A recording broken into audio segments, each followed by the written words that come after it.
Bon alors, cette saison 2 de Invincible, est-ce qu'elle est si invincible que ça par rapport à la première saison, qu'on se le dise? Bonjour à toutes et à tous, comme promis, nous attendons la fin de diffusion pour parler de cette série que j'ai suivie à jour. C'était un miracle parce que d'habitude, à chaque fois qu'il y a une série qui sort de manière hebdo comme ça, je me dis oui, je rattraperai les épisodes 2 jours avant, etc. Et à chaque fois, je finis par être en retard. Sauf qu'au final, je m'y suis tenu. Chaque semaine, j'avais mon petit épisode d'Invincible. Et en vrai, c'était plutôt une bonne chose parce que ça reste une très bonne série d'animation. La saison 1, moi, je m'étais pris une vraie claque, je pense, comme beaucoup de personnes. Et cette saison 2, franchement, c'était à chaque fois, ou presque, un plaisir parce que la série est assez frustrante dans sa construction narrative, si vous voulez. Dans le sens où déjà, il a fallu attendre plusieurs semaines avant d'avoir la partie 2. Et ça, pour moi, ça a été la plus grosse erreur. Je pense que beaucoup le diront. Dans le sens où déjà, nous, en tant que spectateurs, on est beaucoup moins engagé, tu vois. Je pense qu'il y en a qui se sont refait la partie 1 avant d'avoir fait la partie 2. Et c'est vrai qu'on avait du mal à se souvenir. On est dans une société aujourd'hui où, mine de rien, il y a plusieurs choses qui sortent en même temps. Moi, personnellement, j'ai d'autres trucs à regarder à part Invincible. Et c'est vrai que le fait de pas me plonger dans la série pendant plusieurs semaines, ça m'avait fait oublier quelques événements. Donc, je m'étais retapé le dernier épisode de la partie 1. C'est toujours donc dans cette logique de Prime Video, une logique marketing très certainement, de vouloir fidéliser son public. Puisque, en fait, le principe, c'est simple. Tu t'abonnes pour regarder la partie 1, tu sais que la partie 2 arrive dans quelques semaines, donc tu restes potentiellement abonné et Amazon Prime croise les doigts durant cette période pour que tu tombes sur des programmes qui te plaisent potentiellement et donc te choper toi en tant qu'abonné récurrent, régulier qui restera abonné à sa plateforme plutôt que de partir, même s'il y en a aussi qui partent. Mais je suis certain s'ils le font, c'est qu'il y a un pourcentage de personnes qui restent entre les deux parties et qui restent même parce qu'ils ont découvert grâce à cette pause qu'il y avait d'autres programmes assez chouettes sur la plateforme. Donc déjà c'est un peu chiant, ça faut arrêter, hein, on est tous d'accord pour ça. Et ensuite c'est une saison où il y a beaucoup de choses qui sont introduites et on n'a pas forcément la finalité ou en tout cas la récompense de ce qui est introduit dans cette saison. La saison 1 c'était beaucoup plus simple parce que même s'il se passait beaucoup de choses, on restait sur une origin story d'un héros. Donc au final, même si tu nous introduisais quelques trucs, le pilier autour duquel on tournait c'était Omnimon, c'était Invincible et le reste ça gravitait autour. Le souci c'est que ce qu'ils nous ont introduit comme méchant dans cette saison 2,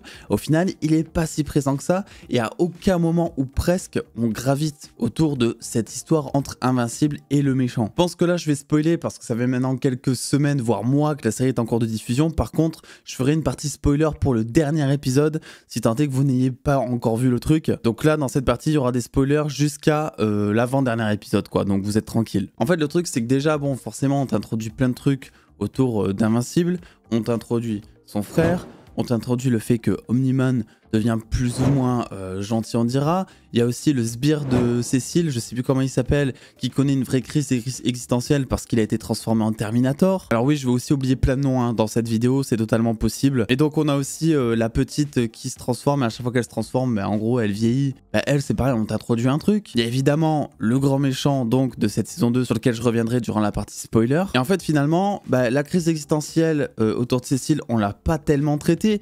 Le fait qu'Invincible ait un frère extraterrestre, on l'a pas tellement traité, mis à part le fait que ça ait permis de développer sa mère et l'amour qu'elle a envers cet enfant qui n'est pas le sien, et le fait qu'elle arrive à faire la part des choses entre Omnimon, le mec qu'elle a aimé et qu'elle déteste maintenant, et un petit être qui n'a rien à voir. Invincible, pareil, sa relation, on va dire, avec sa meuf actuelle, elle est pas si présente que ça. On développe pas non plus énormément toute l'histoire autour de ce fameux personnage qui se transforme et qui vit à chaque fois là, comme je vous l'ai dit. Et en fait, c'est pas que les seules choses, mais on sent clairement ce qu'ils font dans cette saison 2, c'est qu'en fait, ils posent leur pion pour la saison 3, parce qu'il y aura une saison 3, ça cartonne, c'est sûr et certain. Mais du coup, ça rend cette saison 2 beaucoup plus frustrante que la saison 1, qui elle était beaucoup plus satisfaisante, beaucoup plus démonstrative. On a beaucoup comparé, rappelez-vous, Invincible à The Boys au moment où c'était sorti, parce que c'était cru, parce que c'était toujours actif, il y avait toujours des grosses scènes d'action à la DBZ, moi ça me rappelait cette époque, c'était incroyable. Et là, cette saison 2,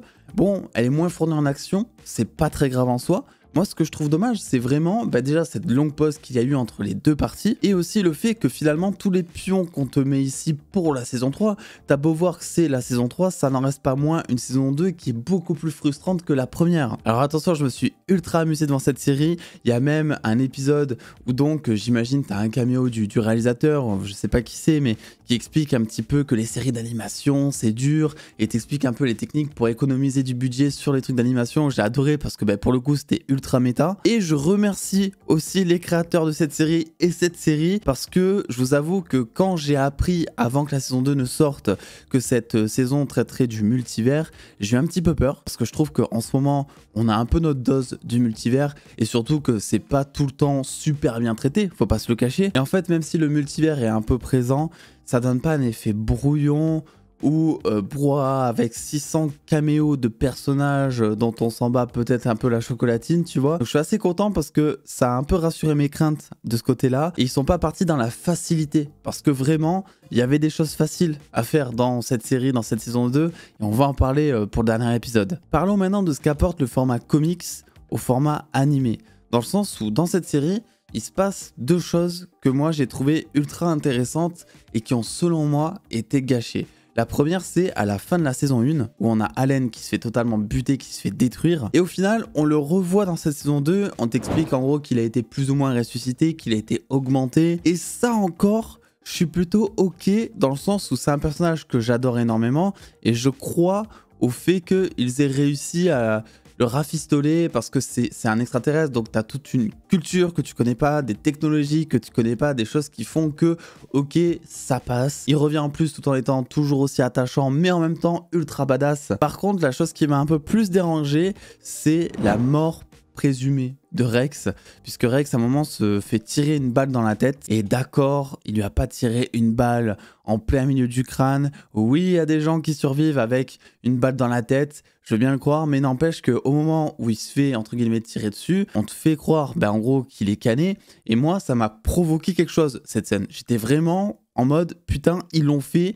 C'est des génies, c'est trop bien, ça fait trop longtemps qu'on n'a pas vu ça dans un projet super-héroïque où t'as un des personnages principaux que tu apprécies, parce que Rex, je pense que même si de base c'est un connard, on a tous fini par l'apprécier, où ce genre de personnage finit par crever, et donc du coup, ça te crée de l'enjeu parce que tu te dis, si lui il meurt, il y a plein d'autres personnages que t'aimes, qui peuvent mourir. C'est un petit peu, vous savez, ce qu'on a eu dans The Walking Dead notamment, durant les premières saisons notamment, où cette série fonctionnait de ouf parce que tu t'inquiétais à chaque fois pour n'importe quel personnage, qu'il soit principal ou secondaire. Sauf que juste après, il te trouve un moyen pour te le faire revenir à la vie, et là j'ai un petit peu moins aimé. Tu vois, parce que je me dis, en fait, le problème, c'est que maintenant, s'il y a un personnage qui meurt prochainement dans d'autres saisons, sans doute qu'ils vont trouver un moyen pour le faire revenir à la vie. Oui, évidemment qu'il y a plein de technologies qu'on connaît pas, mais en termes de scénario, en termes d'enjeu, j'ai l'impression, moi, que ça m'a un peu cassé un délire. Parce que du coup, ça veut dire que si un jour Invincible fait un combat de malade mental contre un gars que tu le vois mort, en fait, tu t'inquiètes pas forcément pour lui, parce que au final, il va finir par ressusciter.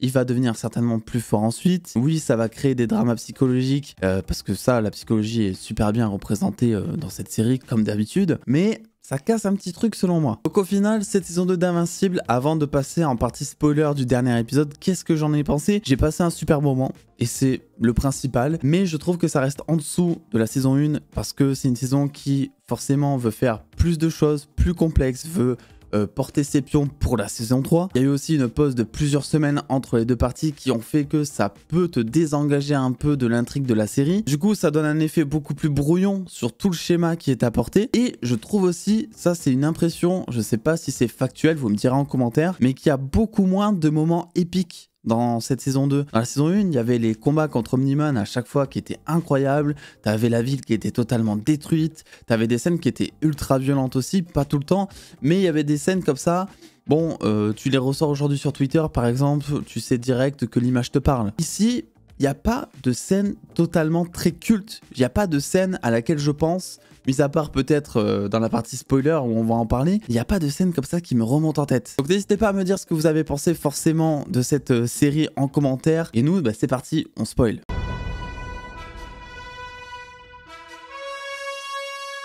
Donc cet épisode 10, forcément je l'attendais parce que je me disais ok c'est bon, on revient sur le méchant, parce que selon moi on tourne pas assez autour du méchant dans cette saison 2, à la différence de la saison 1 où là il y avait Omni-Man qui était tout le temps présent, c'était assez nuancé etc. Là c'est beaucoup plus manichéen, même s'ils essaient d'apporter de la nuance en te disant que dans cet univers le méchant il est méchant, mais que dans les autres c'est un gentil, ça reste un méchant, tu vois qu'il est totalement timbré, et c'est pas très original non plus, dans le sens où le scientifique qui devient fou à cause de son expérience, c'est pas vraiment quelque chose de nouveau en fait. Mais mine de rien, je trouvais qu'il était intéressant, je trouve qu'il arrive à rivaliser avec Invincible, alors que pourtant c'est pas un Omni-Man, Spider-Man, tu vois. Tu sens que c'est un mec qui a de la suite dans les idées, tu sens que c'est un mec qui doit réfléchir pour vaincre son ennemi. Donc ça a apporté un petit truc nouveau aussi, et ça a donné lieu à, selon moi, peut-être ce qui est la seule scène marquante de cette saison 2, c'est-à-dire eh bien Invincible qui bute tout simplement le méchant et vraiment avec tout un drama psychologique derrière, une remise en question. Forcément le parallèle qui est fait avec son père, que ce soit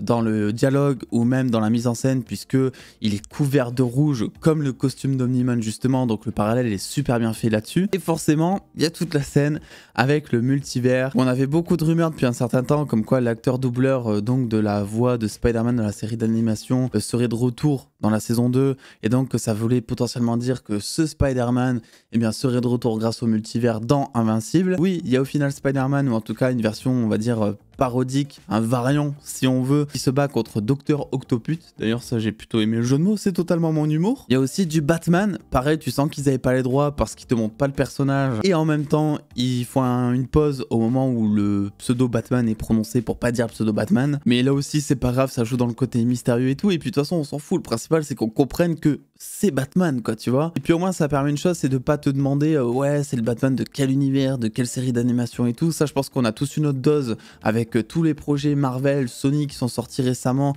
et toutes les questions qu'on s'est posées autour de, voilà, est-ce que Venom s'il va dans tel univers, il va rencontrer le Spider-Man d'Andrew Garfield ou Tom Holland ou je sais pas trop quoi. Là au moins juste t'apprécies le personnage, t'apprécies le moment, et c'est tout. Et si t'es fan, t'en as pour ton argent. Le fait aussi qu'Invincible est bien un voyage dans plusieurs dimensions, qui voyage aussi dans une époque où les dinosaures finalement ont pris la place de l'humain dans le cycle de l'alimentation si on veut, où finalement ce sont les dinosaures qui sont devenus évolués et les humains qui ne parlent jamais, qui sont un peu les animaux de compagnie ou la viande à bouffer. En tout cas, ce qui est sûr, c'est que le multivers dans Invincible, rien qu'avec le dernier épisode, est beaucoup plus exploité que dans tout Doctor Strange 2 qui s'appelait Multiverse of Madness. Donc bref, je vais pas plus développer que ça pour l'instant. Si jamais vous voulez en parler un peu plus, venez en stream, on en parlera tous ensemble. J'ai passé un bon moment devant Invincible saison 2, mais ça me fait quand même chier de dire juste j'ai passé un bon moment, parce que la saison 1, je me rappelle, j'étais sorti de là, je me suis dit mais c'est quoi ce banger, c'était incroyable. Donc j'ai hâte d'avoir cette saison 3, parce qu'avec tous les pions qui sont posés concernant plein de personnages dans cette saison 2, ça ne demande qu'à être exploité et enfin